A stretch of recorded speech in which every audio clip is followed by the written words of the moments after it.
بسم اللہ الرحمن الرحیم من عمل صالحا من ذکر او انثى وهو مؤمن فلنحيينه حیاتا طیبا۔ قال اللہ تبارک و تعالی فی مقام آخر ومن اعرض عن ذکری فإنا له معیشة ضنکا۔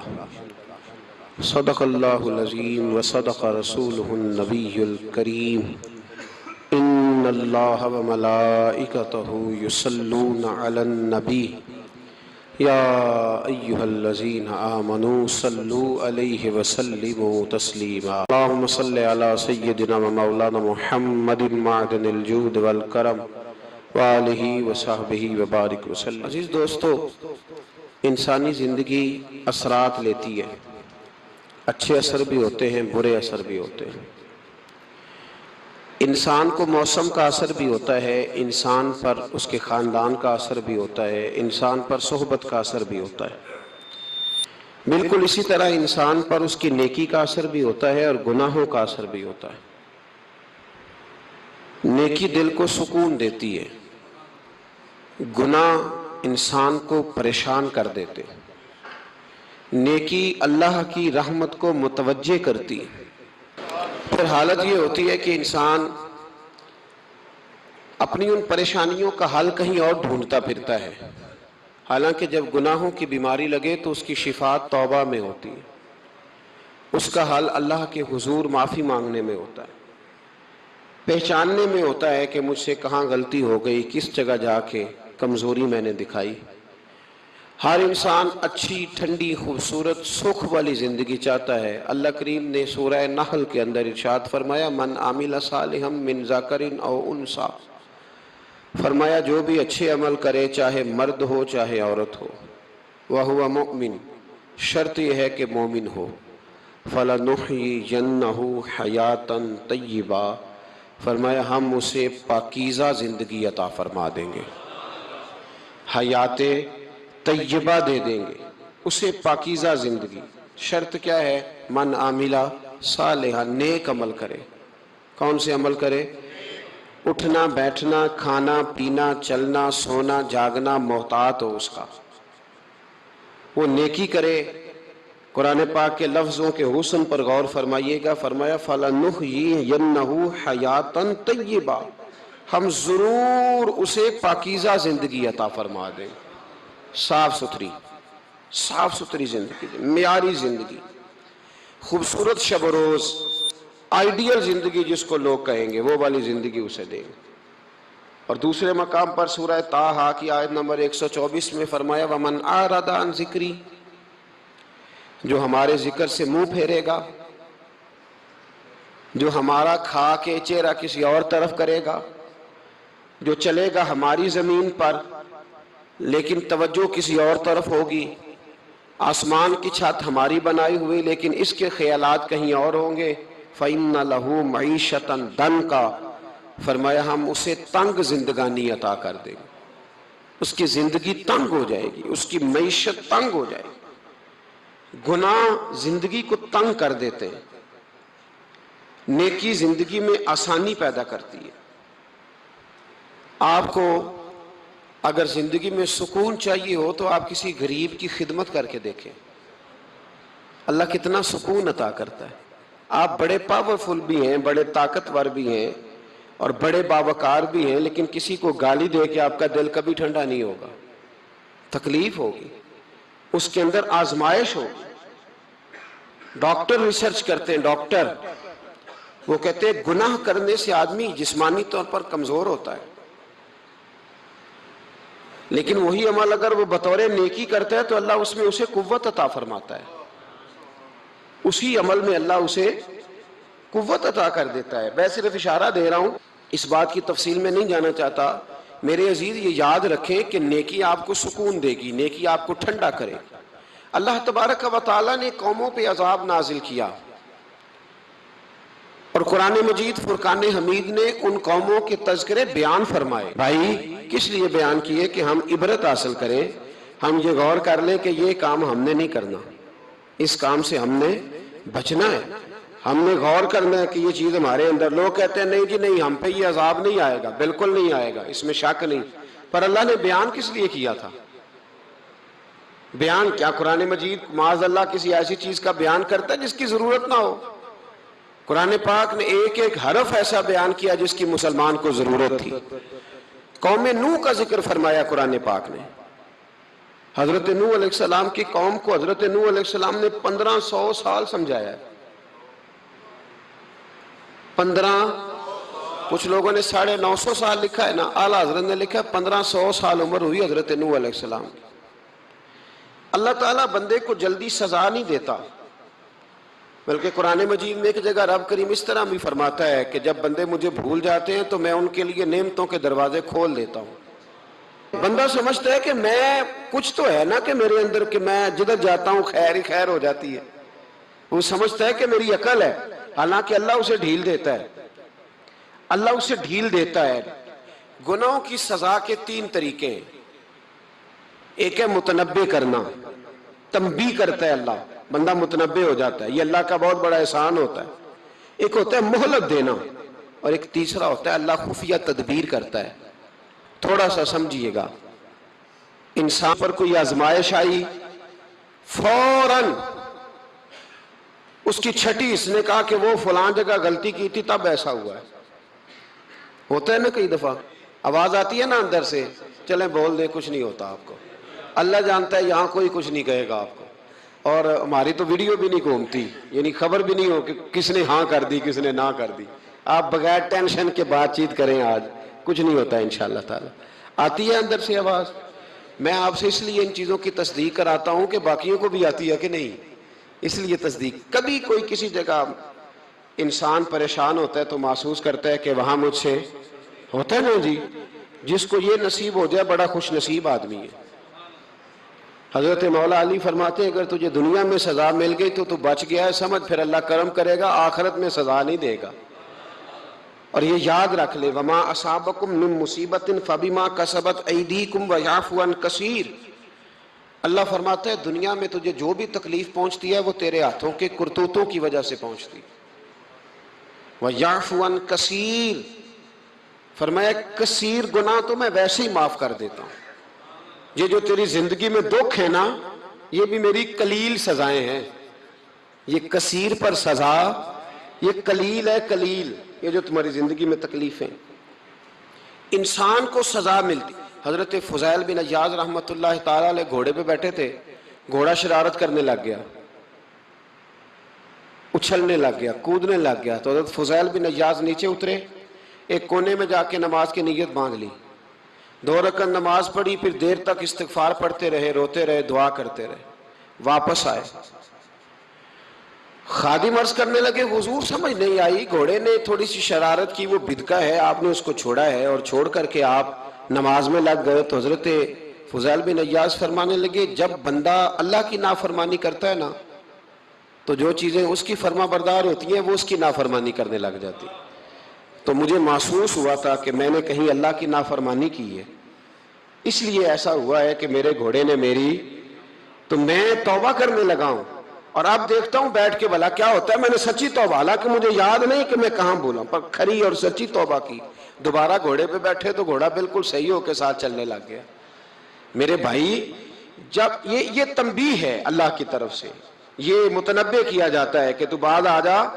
بہت ساری جگہوں پہ انسان کو وقتی طور پر اگر سزا مل جائے, نبی پاک علیہ السلام کی خدمت میں ایک صحابی آئے, بات مضبوط کر دوں, واقعہ سنایا ہے نا تو کچھ لوگ سمجھتے ہیں کہ یہ واقعہ ہے, تو میں ایک حدیث پاک امام بہقی کی لکھی ہوئی عرض کرتا ہوں. نبی پاک علیہ السلام کے ایک صحابی آئے اور ان کا سر پھٹا ہوا تھا,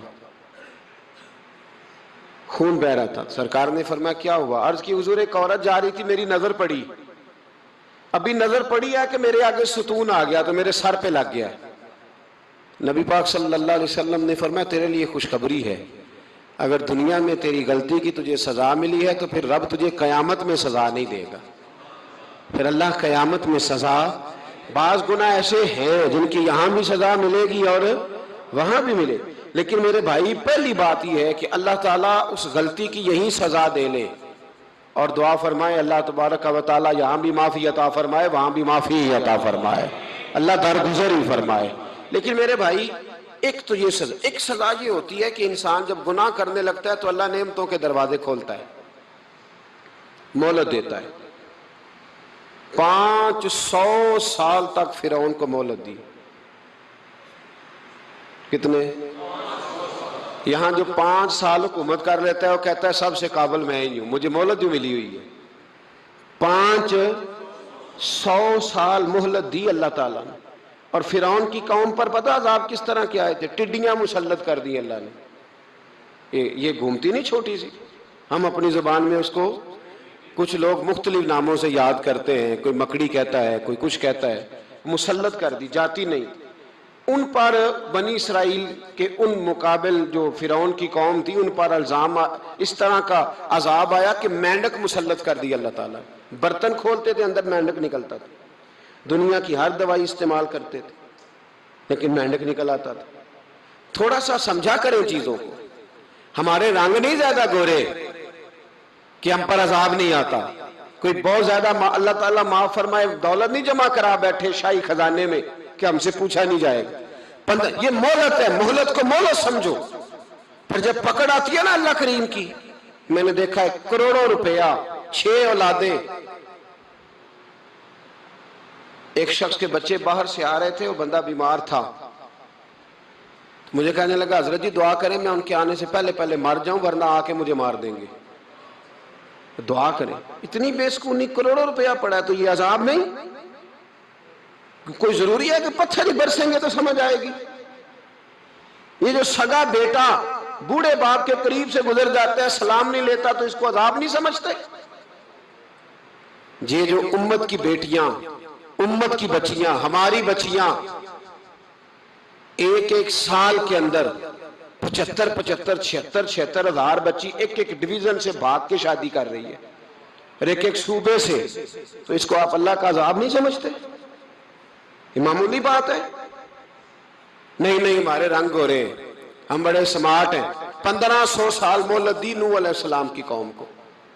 کتنے سال؟ بول کے بتائیے، بول کے دوبارہ بولیے۔ 1500 سال۔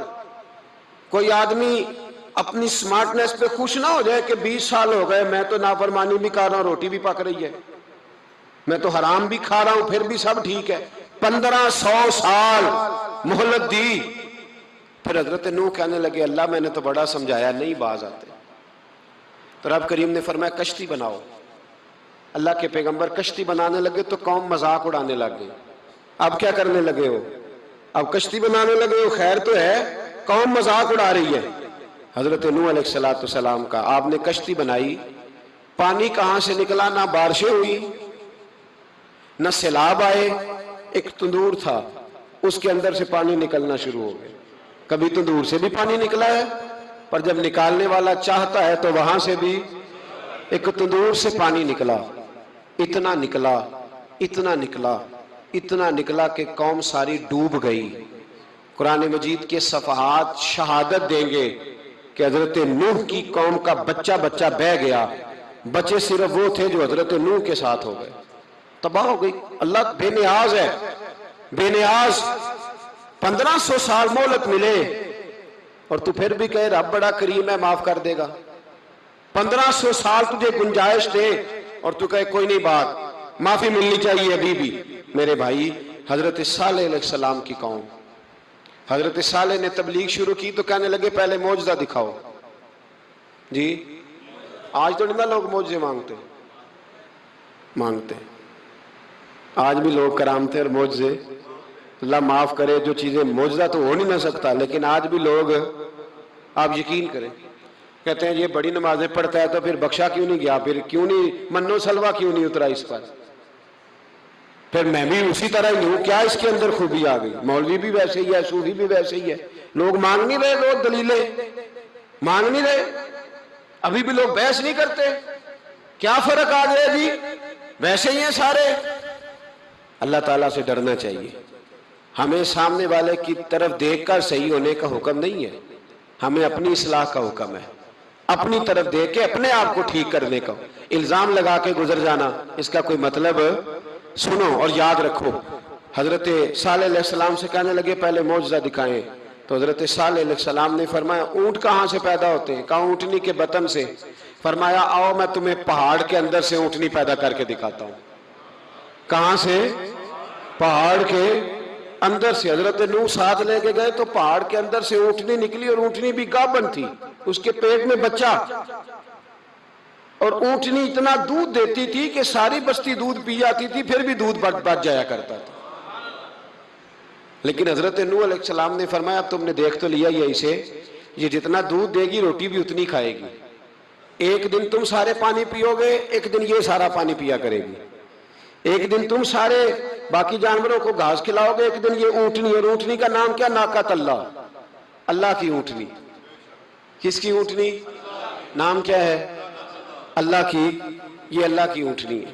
تو حضرت نوح علیہ السلام کی اونٹنی فرمایا اس کی بے ادبی نہ کرنا۔ باز نہیں آئے لوگ، باز نہیں آئے، کہنے لگا جی دودھ دینا تو ٹھیک ہے، پر یہ جو سارا پانی پی جاتی ہے نا یہ صحیح نہیں، یہ جو ساری گھاس کھا جاتی ہے یہ نہیں ٹھیک، دودھ دینا تو ٹھیک ہے پر یہ نہیں صحیح۔ آپ نے فرمایا اسے کچھ نہ کہنا، اللہ کی اونٹنی ہے۔ میں کہا کرتا ہوں ان لوگوں نے ناقۃ اللہ کی بے ادبی کی، حضرت نوح علیہ السلام کی اونٹنی کی ٹانگیں کاٹ دی، صالح علیہ السلام کی۔ اور دیکھو اللہ بڑا بے نیاز ہے، اگر پیدا کرنا جانتا ہے تو حفاظت کرنی نہیں جانتا، لیکن رب کریم نے فرمایا نہ کرنا۔ انہوں نے ان کے پیر کاٹ دیے، کانوں پہ چھریاں لگائیں۔ اونٹنی جب مر گئی، اونٹنی اللہ تبارک و تعالیٰ کی وہ اونٹنی جب مر گئی تو حضرت صالح علیہ السلام کی قوم پر رب کریم نے زلزلہ بھیجا، اذا زلزلت الارض زلزالہا، جب زلزلے آئیں گے اور جب ان کا زلزلہ آنا زلزلہ آتا ہے نا، کیا کرتی ہے قوم؟ لا الہ الا اللہ، لا الہ الا اللہ، کلمے جاری ہو جاتے۔ بلکہ ایک دفعہ ایسا بھی ہوا کہ مسجدوں میں اعلان ہونے لگے زلزلہ آ رہا ہے، جو فجر کے لیے نہیں اٹھے زلزلے کے لیے وہ بھی اٹھ گئے، جن کا دعویٰ ہے نا میری سویرے آنکھ نہیں کھلتی، ان کی لگی نہیں کتنے گھنٹے، بعد میں بھی نہیں لگی، ٹی وی پہ اعلان ہوتے رہے کوئی نہیں آ رہا سو جاؤ چپ کر کے، لیکن آنکھ لگی۔ موت سے تو ڈرتا ہے، اللہ سے ڈرتا ہی نہیں، موت کا خوف ہے رب کا نہیں۔ زلزلہ آیا، ساری قوم تباہ ہو گئی۔ بتاؤ اگر ناقۃ اللہ کی گستاخی ہو تو اللہ ناراض ہو جاتا ہے، اور اگر اولیاء اللہ کی ہو، اگر اولیاء اللہ کی ہو تو رب ناراض نہیں ہوتا؟ شرم نہیں آتی لوگوں کو داتا صاحب کی بے ادبی کرتے؟ شرم نہیں آتی لوگوں کو غوث اعظم کی گستاخی کرتے؟ حیا نہیں آتی جنہوں نے دین پھیلایا ان کی بے ادبی؟ میں درد سے کہتا ہوں، رو کے کہتا ہوں، اور اگر کلیجہ پھٹ سکے تو میں دکھاؤں زخم کتنے۔ ایک حج کے موقع پر ایک بابا جی، اس سال 4,80,000 روپے کا پرائیویٹ حج تھا، اور بابا جی کی کیفیت کمزور تھی، بیچارے بیمار تھے، اس کے باوجود وہ گئے۔ بوڑھے آدمی، جا کے بیٹھیے، بزرگ، اور کتنی مشکل ہے وہاں منا، مزدلفہ، عرفات، طواف زیارت، کتنا مشکل کام ہے طواف زیارت کرنا، طواف وداع کرنا۔ کس کٹھن سے حج کیا، بڑھاپے میں پیسے بھی لگائے، اور جب وہ روضہ رسول پہ گئے صلی اللہ ہو، اور انہوں نے جا کے نبی پاک صلی اللہ علیہ وسلم کے روزے کی طرف منہ کر کے درود شریف پڑھا تو ایک ملا نے اٹھ کے کہہ دیا تو تو مشرک ہے۔ تو میری روح کانپی، میں نے کہا تجھے شرم نہیں آئی، حیا نہیں آئی؟ اس کی عمر دیکھ، کس بڑھاپے میں کہاں سے چلا، کہاں آیا۔ یہ مشرک ہوتا تو کسی مندر میں جاتا، یہ مشرک ہوتا تو کسی گرجے میں جاتا، یہ مشرک نہیں، یہ مومن ہے، اور یہ وہ والا مومن ہے جس کے سینے میں دل جب دھڑکتا ہے تو خالی دھڑکتا نہیں، ساتھ وہ محمد عربی پہ درود و سلام بھی پڑھتا ہے۔ شرم نہیں آتی لوگوں کو؟ اتنی بڑی گستاخی کرتے ہیں۔ جو روضہ رسول پہ آیا مشرک ہے۔ میں نے تو ایک مولوی کو صاف صاف کہا تھا، میں نے کہا اگر میں مشرک ہوں تو نکالو، مشرک کا داخلہ تو یہاں ویسے ہی منع ہے۔ شرم نہیں آتی؟ اپنی زبان کا ایک پاس کرو کچھ۔ اتنا ظلم، اتنی بڑی فرقہ واریت امت میں، اتنا امت کو تقسیم کرتے ہو، تمہیں شرم نہیں آتی؟ جہاں سے اتحاد کا پیغام دینا چاہیے وہاں سے تم لوگوں کو فرقے کا پیغام دیتے ہو، ایک مقصود فرقے کی تبلیغ کرتے ہو۔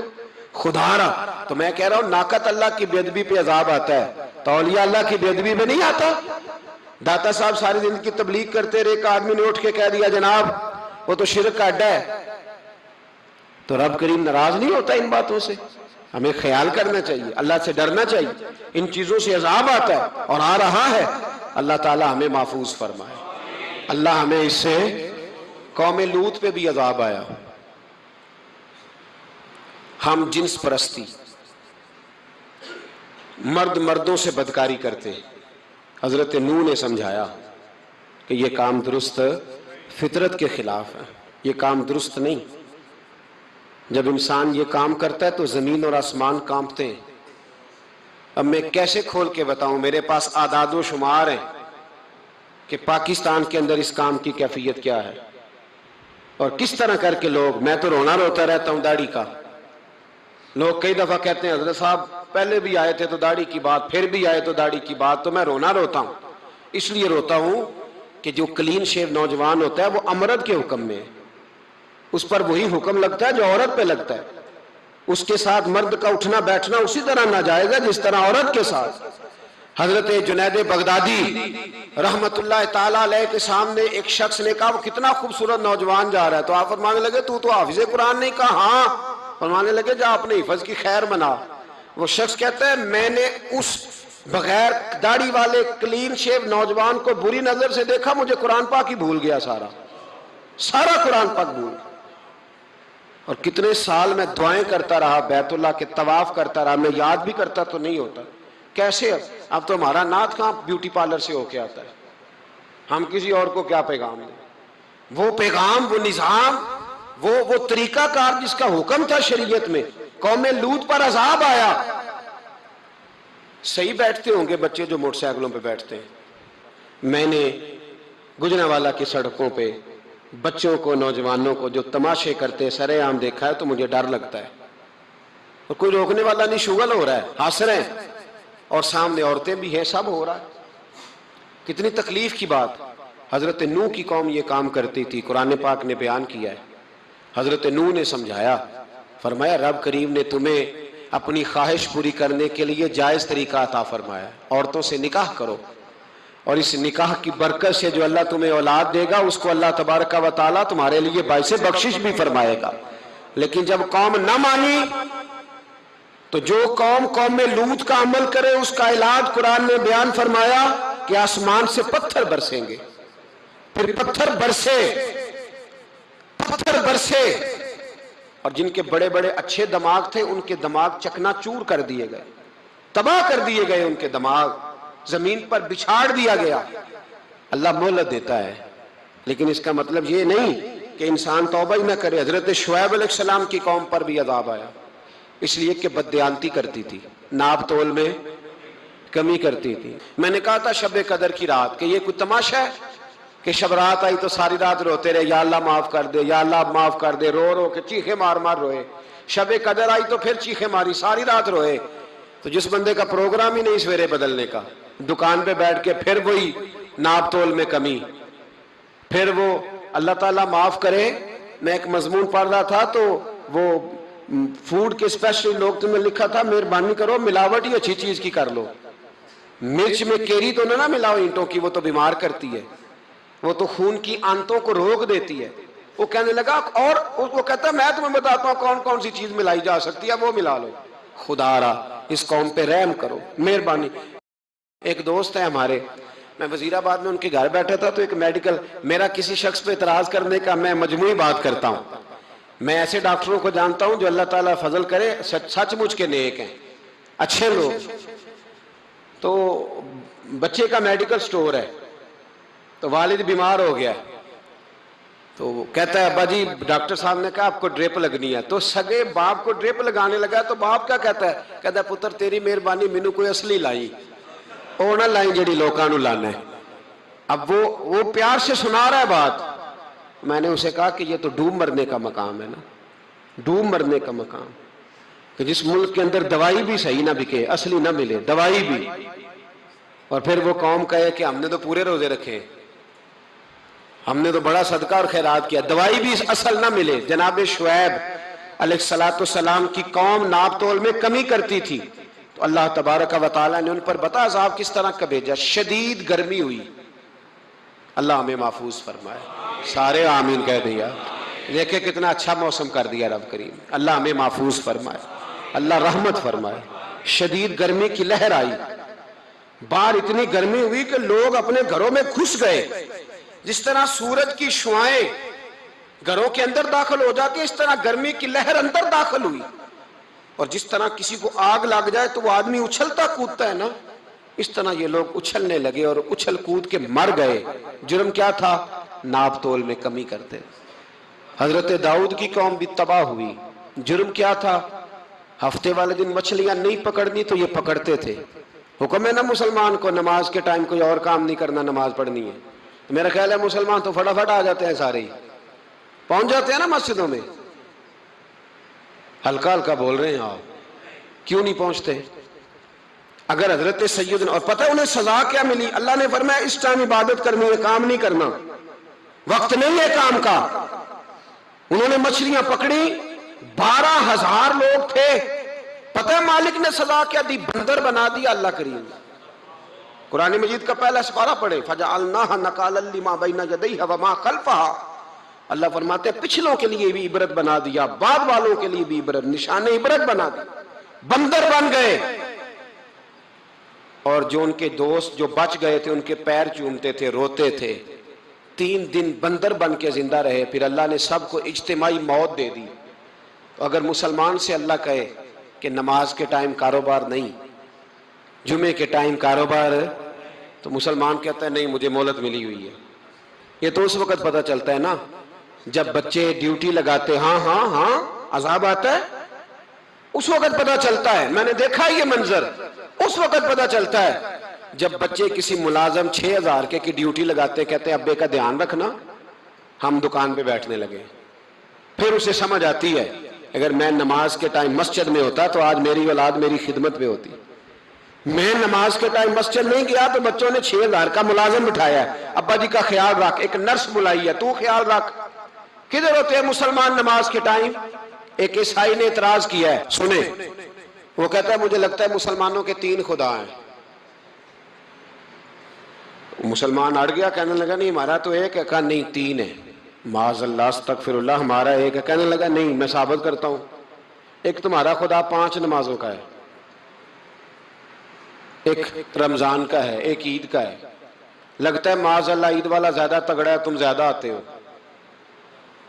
رمضان والا لگتا ہے اس سے کچھ کمزور ہے, تم تھوڑے آتے ہو. اور 5 نمازوں والا شاید سب سے کمزور ہے. بات عقل کی ہے کہ نہیں؟ اس نے اعتراض ٹھیک کیا. تو مسلمان کو چاہیے نا خیال کرے. ایک یہودی نے لکھا تھا, اس نے کہا تھا جس دن مسلمانوں کی تعداد فجر کی نماز میں اتنی ہو گئی جس دن جتنی جمعے میں ہوتی ہے, اس دن نہ کوئی یہودی سازش کرے گا نہ کوئی عیسائی تلوار نکالے گا. شرط یہ ہے کہ یہ اسی طرح فجر پڑھنے آئیں جس طرح جمعہ پڑھنے آتے ہیں. تو پھر کوئی شخص بھی ان کو کسی جگہ شکست دے سکتا تو اپنے ہمارے گناہ ہمیں پریشان کرتے. یہ جتنی آزمائشیں ہیں ان کے پس منظر میں گناہ ہیں. ہماری زندگی کے اندر جتنی تکلیفیں, ہماری پریشانیوں کا سبب ہم خود ہیں. بہت ساری جگہوں پہ ہم غلطی کرتے ہیں, اس کی ہمیں سزا ملتی. غلطی کی سزا. ایک نوجوان نے مجھے بڑی گہری بات سنائی, میرا قریبی تعلق تھا. کہنے لگا گھر میں بڑا مسئلہ ہے, بڑی پریشانی ہے, ماں اور بیوی کا ماحول اتنا سخت ہو گیا ہے کہ نمٹ نہیں سکتا. آپ یقین کریں میں نے ڈیٹیل سے ساری چیز کو سٹڈی کیا, میرے پاس اتنا وقت نہیں ہوتا, پھر بھی میں نے اس فیملی کو پورا پڑھا.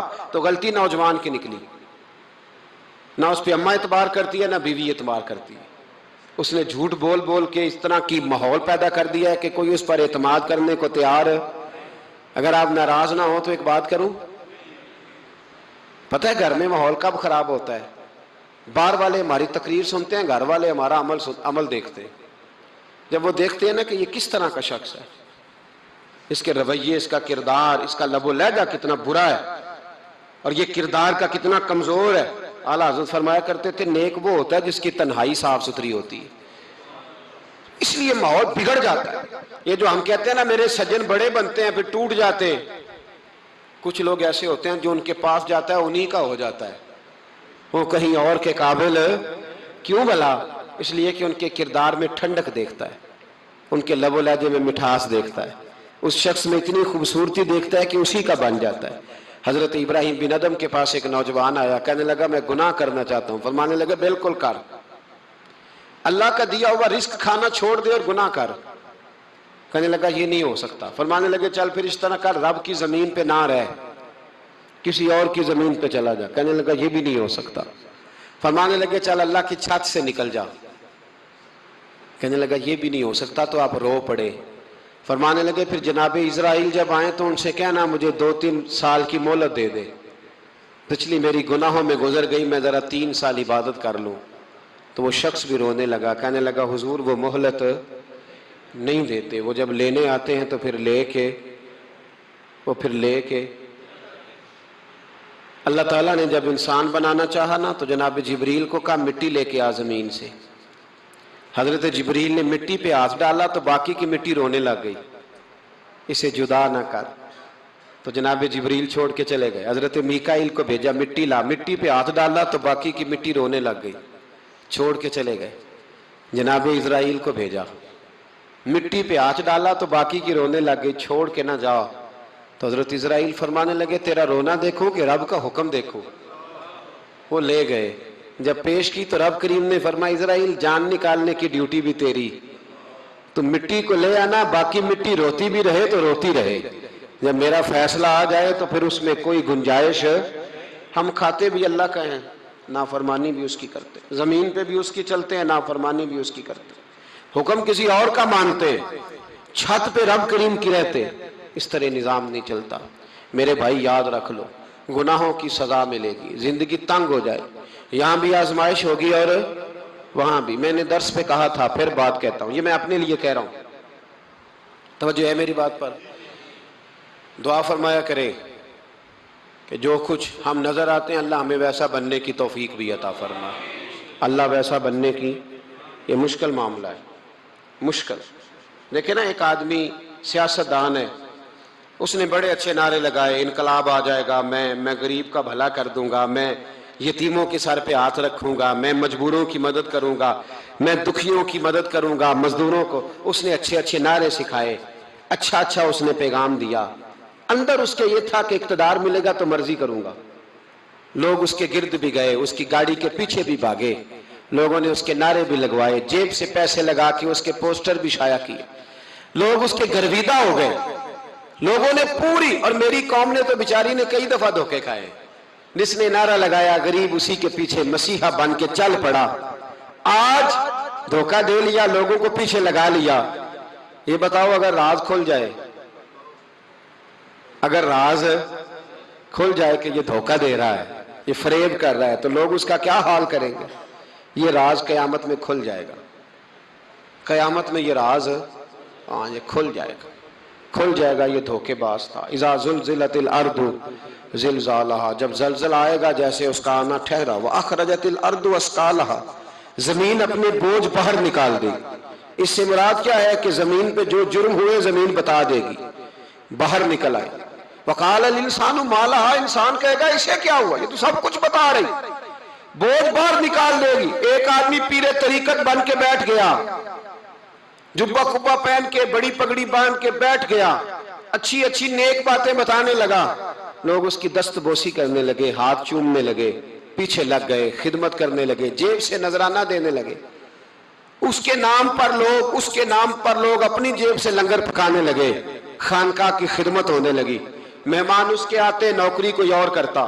میں نے کہا تھا شاید اپنے لیے کہہ رہا ہوں، ڈیوٹیاں لوگ کرنے لگے، حالات بدلنے لگے، لیکن اس کے اندر تو چور تھا، وہ تو دکاندار تھا، تو یہاں جو اس کے پیچھے لگے تھے وہ تو سچے تھے، انہیں تو اجر ملے گا، لیکن اس کا جب راز کھلے گا تو بڑی رسوائی ہوگی، اس کا جب راز کھلے گا تو بڑی۔ ایک میری طرح کا دیندار تھا، جو چہرے کا تو نیک تھا، اندر پتہ نہیں کیا کچھ تھا۔ ایک طوائف گزر رہی تھی، اس نے اس کو تبلیغ کر دی، کہنے لگا بس کر دے، سیانی بن جا۔ تو کسی دانشور میں لکھا ہے اس نے بڑا سخت جواب دیا، اس عورت نے، کہنے لگی بابا میں تو جو ہوں وہ نظر بھی آ رہی ہوں، تو بتا جو تو نظر آتا ہے وہ تو ہے کہ نہیں۔ اس بندے نے چیخ ماری اور بے ہوش ہو کے گر پڑا۔ تو لوگوں نے کہا بابا آج کسی صوفی کا کلام سنا ہے جو بے ہوش ہو گیا؟ تو اس نے کہا نہیں، آج طوائف کی بات سنی ہے، طوائف کی. اور وہ عجیب بات کر گئی ہے. وہ کہہ گئی ہے میں تو جو ہوں میں نظر آ رہی ہوں، تو بھی تو بتانا، تو بتانا کہ تو دستار امامت پہنتا ہے.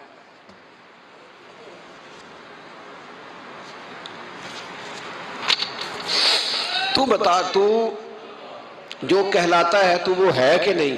یہ وقال الانسان ما لہا، یہ راز قیامت میں کھلے گا. ہم جو کچھ بتا رہے ہیں نا اپنی زبانوں سے، ہمیں اپنے گناہوں کا احساس ہونا چاہیے. ایسا نہ ہو کہ جب سزا ملے تو پھر اس طرح کی ملے کہ دوبارہ کسی کو کوئی منہ دکھانے کے قابل نہ رہے. میرے بھائی یاد رکھیں اور سمجھیں، گناہ انسان کی زندگی کو تنگ کرتے ہیں. میرے نبی پاک علیہ السلام نے فرمایا جب تو جھوٹ بولتا ہے تو تیرے فرشتے کرامن کاتبین سائیڈ پہ ہو کے کھڑے ہو جاتے ہیں. جب تو زنا کرتا ہے تو تیرے اندر سے ایمان نکل جاتا ہے. اور نبی پاک علیہ السلام نے فرمایا جب میری قوم میں ناانصافی عام ہو جائے گی تو قتل بھی عام ہو جائے گا. اور سن لو، لکھ لینا یہ حدیث دل کی تختی پر. نبی پاک علیہ السلام نے فرمایا جب میری قوم میں بے حیائی اور بدکاری عام ہو جائے گی تو 2 سزائیں اللہ دے گا. ایک تو جوان موتیں آئیں گی، جوان بچے کچھ بھی نہیں دیکھا چلے گئے. اور دوسری سزا اللہ یہ دے گا کہ ایسی بیماریاں آئیں گی جن کا علاج نہیں ملے گا، ایسے امراض پھوٹ پڑیں گے. اگرچہ میں آپ کو ایسی تقریر بھی سنا سکتا تھا جس پہ آپ بہت زیادہ محظوظ ہوتے، پر میں نے اس جمعے میں ایسا موضوع چنا ہے جس کا ہمیں خاص ضرورت ہے. بھائی دیکھے تو صحیح کہ ایسا تو نہیں کہ ہم ان عیبوں میں مبتلا ہیں. میرے نبی کریم علیہ السلام نے فرمایا جب تم نیکی کا حکم دینا اور برائی سے منع کرنا چھوڑ دو گے پھر اللہ تم پر ظالم حکمران مسلط کرے گا. اور اگلے لفظ اس سے بھی زیادہ سخت ہیں. محبوب فرمانے لگے پھر تمہاری نیک لوگ دعائیں بھی کریں گے تو اللہ وقتی طور پر ان کی دعاؤں کو بھی قبول نہیں فرمائے گا، اس لیے کہ تم لوگوں نے نیکی کا حکم دینا اور بھلائی سے روکنا چھوڑ دیا. عزیزو یاد رکھو جب گناہ عام ہوتے تو پھر حالات بدلتے اور لوگوں کو سزا ملتی ہے ان کے گناہوں کی. بلکہ یہاں تک لکھا ہے کہ نیت خراب ہو تو سزا شروع ہو جاتی. کیا خراب ہو؟ بولیے گا. نیت بھی خراب ہو تو سزا. حضرت رومی کہتے ہیں کہ ایک بادشاہ کو پتہ چل گیا کہ ایک آدمی نے بڑا اچھا باغ لگایا ہے، خوبصورت باغ ہے، مالٹے کا کنوں کا باغ بڑا پیارا. بادشاہ نے کہا ذرا جا کے دیکھتا ہوں. بادشاہ سلامت باغ دیکھنے آئے تو اب وہ مزدور آدمی تھا، عام آدمی تھا جس نے باغ لگایا، کسان تھا. اس کو کہا کہ چند کنوں توڑ کے لایا تو بڑے پیارے لگے. 1-2 اور لایا، کھائے، بڑے میٹھے، بڑے پیارے، بڑے توانا، بڑا مزہ آیا. تو بادشاہ کے دل میں خیال آیا کہ اس پہ قبضہ نہ کر لوں باغ پہ. ہمارے ہاں نا کرائے پہ دکان دیتا نا مالک، تو جب کسی غریب کی چل جاتی ہے کہتا ہے تو خالی کر، میں نے خود ڈال لی ہے. چل گئی نا اس کی. حالانکہ رزق اپنے اپنے نصیب کا ہے، رزق اپنے اپنے نصیب کا ہے، جس کو اللہ تعالیٰ چاہتا ہے عطا کرتا ہے. تو اس کو کہا کہ اور توڑ کے لا، اور دل میں خیال ہے کہ یار اتنا اچھا باغ ہے قبضہ کر لیتے ہیں. ہماری حکومتیں قبضہ کر لیتی ہیں کہ جو چیز اچھی لگ جائے. اب وہ کسان 2-3 کنوں توڑ کے لایا، اس نے کھائے تو کھٹے نکلے، ترش تھے. کہنے لگا تجھے کیا ہو گیا ہے؟ تو بندہ بڑا صاحب دل تھا، کہنے لگا میں تو ٹھیک ہوں، آپ اپنی نیت سے پوچھیں کہیں خراب تو نہیں ہو گئی. تو کنوں میں بھی اس کا اثر آ گیا ہے. اپنی نیتیں بگڑ جائیں نا، نیتیں. اب ایک بات کہنے لگا ہوں، غور سے سننا. جب تک 2 بھائی اکٹھے کاروبار کرتے ہیں نیت ہوتی ہے کہ ہمارا گھر چلے گا، تب تک اللہ برکت دیتا ہے. اور جب اپنی اپنی جیبیں سمیٹنے لگ جاتے ہیں نا کہ یہ میرا 5,000 ہے آج میں گیا تھا اگرائی کرنے، یہ میرا 10,000 ہے آج میں نے محنت زیادہ کی، جب وہ ٹٹولنے لگتے ہیں پھر اس دکان سے بھی برکت اٹھ جاتی ہے، پھر وہاں سے بھی برکت چلی جاتی ہے. فَإِنَّ لَهُ مَعِيشَةً ضَنْكَ، فرمایا جب تو میں منہ پھیر لیتا ہے پھر تیری زندگی اللہ تنگ کر دیتا، پھر وہاں سے بھی برکت، خوبصورتی، اثر اٹھ جاتا ہے. ایک سنار نے گلی میں ایک یتیم چھوٹے سے بچے کو گھومتے دیکھا تو سنار بے اولاد تھا، بچے کو اٹھا کے گھر لے آیا۔ 18 سال اس بچے کی پرورش کی، اس کو پالا پوسا، جوان کیا۔ سنار کے پاس وہ دکان پہ چلا جاتا، وہ کئی دفعہ دکان پہ رہتا، کئی دفعہ گھر میں رہتا۔ ایک دفعہ وہ دکان پہ تھا، بچہ گھر تھا، 18 سال کا جوان، اس کی بیوی اکیلی تھی۔ وہ جس نے ماں بن کے پالا تھا اس نے اسی پہ حملہ کر دیا، اس کا بازو بری نیت سے تھاما، بیوی چیخی۔ تھوڑی دیر گزری تو وہ نوجوان پیروں میں بیٹھ گیا، کہنے لگا اماں پتہ نہیں مجھے کیا ہوا۔ شام کو سنار آیا، بیوی چیخنے لگی، چلانے لگی، کہنے لگی آج عجیب بات ہوئی، جس کو میں نے جگر کا خون دے دے کے پالا اسی نے گندی نظر ڈالی۔ سنار محو حیرت ہے، بیوی کا خیال تھا کہ لاٹھ اٹھائے گا، ڈنڈا اٹھائے گا، نوجوان کو مارے گا، لیکن وہ رونے لگ گیا۔ اس نے کہا آج اس نے میرا بازو تھاما ہے، جانے کیا کیا ہے؟ پریشان ہونے لگ گیا، سجدے میں گر گیا، کہا تو بتاتا کیوں نہیں؟ تو وہ سنار کہنے لگا اس کی غلطی نہیں، 18 سال کے بعد آج مجھ پر بھی شیطان سوار ہوا تھا۔ ایک عورت آئی تھی، وہ اپنے بازوؤں میں چوڑیاں پہننا چاہتی تھی تو میں نے بھی گندی نظر سے ہاتھ ڈالا تھا، رب کریم نے مجھے فوراً اس کی سزا دی۔ جن کے گھروں میں بیٹیاں ہوتی ہیں ان کی نظریں گندی نہیں ہوتی، جو بیٹیوں کے باپ ہوتے ہیں، جو بہنوں کے بھائی ہوتے ہیں، ان کی نظریں گندی۔ اور اگر تو ٹیلی فون کرتا ہے، تو کسی عورت کے ساتھ تعلق رکھتا ہے تو یہ بات لکھ لے، امام فخر الدین رازی 1، علامہ اسماعیل حقی 2، ملا جلال الدین رومی 3، امام خازن 4، امام جلال الدین سیوطی 5 حدیث کے استاد اور محدث لکھتے ہیں کہ اگر تو کسی پر گندی نظر ڈالے گا تو تیرا گھر بچ سکتا، یاد رکھ نہیں بچے گا، اس لیے کہ تیری نظر کسی کی بیٹی کو بیٹی سمجھ تاکہ تیری بچی کا پردہ قائم رہے، کسی کی بہن کو۔ یہ کیا بات ہوئی کہ تو جتنا مرضی گند معاشرے میں پھیلاتا رہے تیرا گھر بچا رہے؟ یہ کیسے ہو سکتا ہے؟ فَإِنَّ لَهُ مَعِيشَةً ضَنكًا، اللہ فرماتے ہیں زندگی تنگ ہو جائے گی تیرے لیے مشکل، تو ڈھونڈتا پھرے گا کہ میں مرنے کو جگہ تلاش کروں۔ سچی توبہ کرے، کھری توبہ کرے۔ یہ گناہ انسان کو مجبور کر دیتے ہیں۔ حضرت عبداللہ بن مبارک رحمت اللہ تعالیٰ علیہ، ان کے سینکڑوں شاگرد تھے، ایک شاگرد کے انتقال کا وقت آیا تو گھر گئے ملنے۔ آپ کہتے ہیں میں نے زور لگا لیا پر اس کی زبان پر کلمہ جاری نہیں ہوا۔ میں اسے کہتا کلمہ پڑھ پر اس کی زبان پر جاری۔ اللہ اکبر، بہت بڑی نعمت ہے، دعا فرمائیں اللہ ایمان کی موت عطا فرمائے، ایمان کی موت دے اللہ کریم، ایمان کی موت دے۔ ایسے بھی لوگ دیکھے ہیں، مسجد نبوی ہے، رسول اللہ کا شہر ہے، سر سجدے میں ہے، روح پرواز کر گئی، روح پرواز۔ کتنا نصیبوں والا ہے، کتنا نصیبوں والا ہے کہ مسجد نبوی میں سر سجدے میں رکھا ہے اور اللہ تبارک و تعالیٰ نے محبوب کے قدموں میں موت عطا فرمائی۔ تو حضرت عبداللہ بن مبارک کہتے ہیں میں نے اس کو کہا کلمہ پڑھ تو اس کی زبان پہ جاری نہیں ہوتا۔ میں بار بار کہتا تو وہ منت کرتا، کہتا حضور میں کوشش کرتا ہوں جاری نہیں ہوتا۔ فرماتے میں پریشان ہو کے اٹھا، ابھی میں دروازے پہ پہنچا تھا، اس نے چیخ ماری اور روح پرواز کر گئی۔ بچے رونے لگے، بیوی رونے لگی، تو میں نے اس کی بیوی سے کہا کہ یہ جرم کیا کرتا تھا، اتنا بڑا پاپی پہ کلمہ جاری نہیں ہوا۔ اس کی زوجہ کہنے لگی حضرت جی 2 گناہ تھے اس کے، ایک تو یہ شراب کا عادی تھا، روکتی تھی باز نہیں آتا تھا، اور دوسری بات یہ کہ یہ اپنی اماں کا نافرمان تھا، وہ 2 گلیاں چھوڑ کے رہتی ہے، یہ کبھی ملنے نہیں گیا تھا۔ اس بوڑھی کا کلیجہ اس کی طرف سے بڑی تکلیف میں تھا۔ تو حضرت عبداللہ بن مبارک کہنے لگے جا تو بھی دعا کر اور اس کی ماں کو بھی کہہ دعا کرے کہ یہاں تو یہ کلمہ نہیں اسے نصیب ہوا، اللہ کرے اللہ آخرت کی منزلیں اس کی بہتر فرما دے۔ میرے بھائی ایسے گناہ، حضرت مالک بن دینار نے توبہ کی انہوں نے۔ کس طرح؟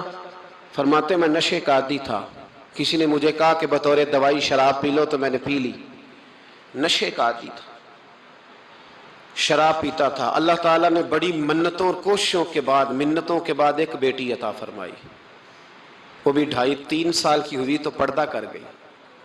کہتے میں اس کی قبر پہ بیٹھ کے گھنٹوں روتا، شراب کا عادی تھا۔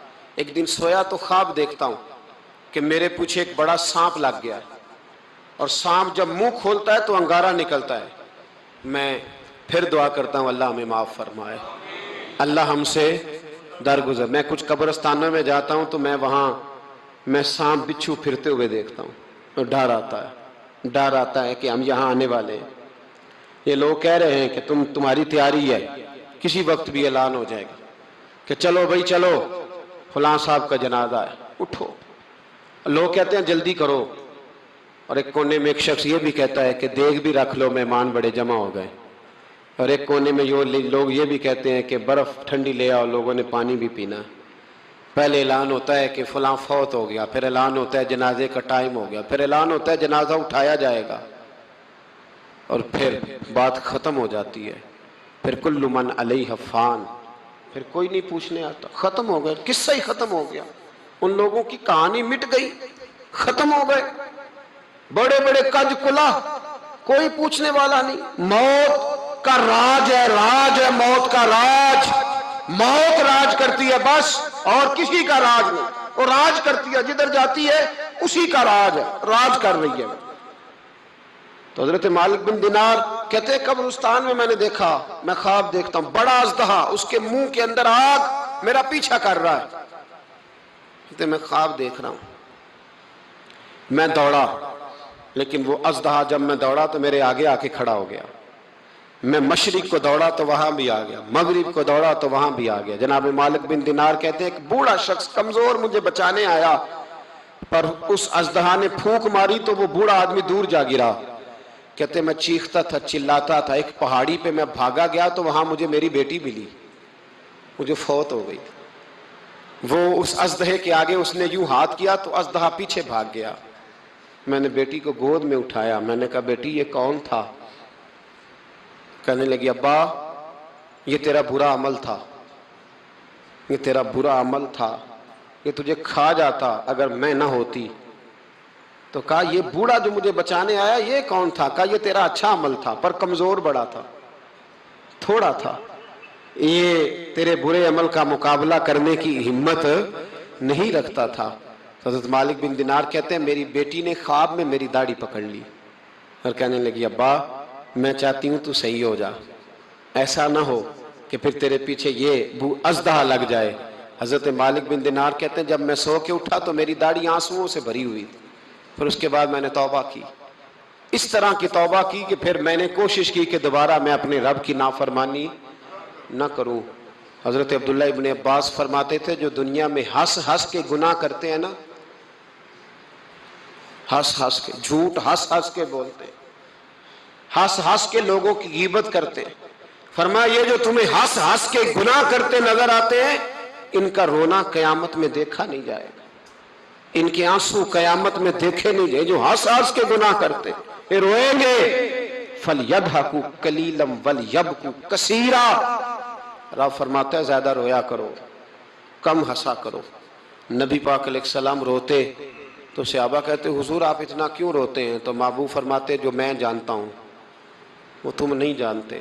بھائیو قبروں میں اکیلے جانا ہے، کبھی غور کرنا، اکیلے کوئی بندہ ساتھ حساب دینے نہیں جائے گا. اماں بڑا پیار کرتی ہے لیکن قبر میں کبھی کوئی ماں بھی ساتھ دفن نہیں ہوتی. اپنا اپنا حساب دینا، مشکل وقت ہے، حساب کر لینا چاہیے، تیاری کر کے رکھنی چاہیے. گناہ اگر یہاں ہماری زندگی کو تنگ کریں گے تو وہاں بھی ہمارے لیے مشکلات پیدا کریں. نبی کریم علیہ السلام نے فرمایا ہے کہ اللہ بڑا مہربان ہے، اللہ بڑا کریم ہے، اللہ بڑا ستار ہے. اور یاد رکھو جب کوئی اس کی ریٹ کو چیلنج کرے، جب کوئی اس کے قانون کو توڑے، جب کوئی اللہ کی اعلانیہ نافرمانی کرے، پھر رب کریم کی غیرت کو، اس کے عدل کو جوش آتا ہے. توبہ کرے سچی، مسجد کی حاضری دیں پابندی کے ساتھ. میری آپ سے ہمیشہ یہ گزارش رہتی ہے کہ مسجد کی حاضری پابندی سے دیں. میں اپیل کرتا ہوں داڑھی رکھ لیں، یہ میرے نبی کا طریقہ ہے صلی اللہ تعالی علیہ. واپس آ جائیں. ہماری بقا نہ ہمارے دین میں ہے. کوئی نہیں ہمیں رکھے گا، کوئی نہیں رکھے گا، کوئی نہیں. میرا ایک دوست رات بتا رہا تھا کہ سعودی عرب میں ایک شخص نے 30 سال محنت کی، تو جب وہ مرا ہے وہیں اس کے گھر میں فون کیا تو اس کے گھر والوں نے کہا جناب آپ کو مشکل ہوگی ڈیڈ باڈی بھیجنے میں، وہیں دفن کر دیں. ہاں اگر اس کا کوئی پیسہ ہے تو وہ ذرا اکاؤنٹ میں بھیج دیں، بچیوں کو ضرورت ہے. او بھائی تو اکیلا جائے گا، تیرے لیے مشکل ہو جائے۔ اپنے بھی ساتھ یقین کریں، بچے دعائیں کرانے آتے ہیں، کہتے ہیں حضرت جی دعا کریں اللہ اماں کی سختی معاف کر دے۔ اس کا مطلب کیا ہے کہ اماں اب جائے، اب ہمارا نمبر آئے۔ بچے تو انتظار کر رہے ہیں کہ ابا جائے اور گدی پہ ہمارا نمبر آئے۔ تیاری ہے، اکیلے جانا ہے، اکیلے سخت سا مرحلہ ہے، اکیلے سارا کچھ فیس کرنا ہے۔ آج توبہ کریں، وہاں کے کیڑے یہاں رہ کے مارے، اپنے ساتھ ظلم نہ کریں۔ ہم اس قابل نہیں کہ وہاں جا کے مقابلہ کر سکیں۔ بچیں، اپنے آپ کو محفوظ کریں، بچائیں، حساب اپنا اپنا دینا ہے۔ کسی باپ نے اگر اپنے بچوں کو حرام کھلایا تو بچے تو نہیں کہہ رہے تھے نا کہ حرام لے کے آ، تو باپ نے حساب دینا، والد نے۔ لہٰذا مہربانی فرمائیں، اپنے اوپر رحم کھائیں، اپنے آپ کو سنواریں۔ آج جمعۃ الوداع ہے، توبہ کریں، اللہ کے نیک بندوں کی صحبت میں بیٹھا کریں، اچھی باتیں سنا کریں تاکہ دل نرم رہے۔ ان جگہوں سے بچیں جو گناہ کی طرف لے کے جاتی، ظلم سے، زیادتی سے، جبر سے بچیں۔ اپنے آپ کو اپنے رب کریم کی بارگاہ میں جھکا دیں۔ ہمارا کہیں اور گزارا نہیں، کوئی نہیں ہمیں پوچھے گا۔ اقبال رو پڑے آخری عمر میں، رو پڑے اور اللہ کی بارگاہ میں عرض کرنے لگے، نہ جہاں میں کہیں بھی امان ملی، جو امان ملی تو کہاں ملی، میرے جرم خانہ خراب، تیرے عفو بندہ نواز میں۔ پناہ صرف اللہ رسول کی بارگاہ میں، باقی کوئی پناہ دینے کو تیار نہیں ہے۔ دعا کرتا ہوں اللہ کی بارگاہ میں اللہ ہمیں سچی توبہ کی توفیق عطا فرمائے۔ آخر دعوانا ان الحمدللہ۔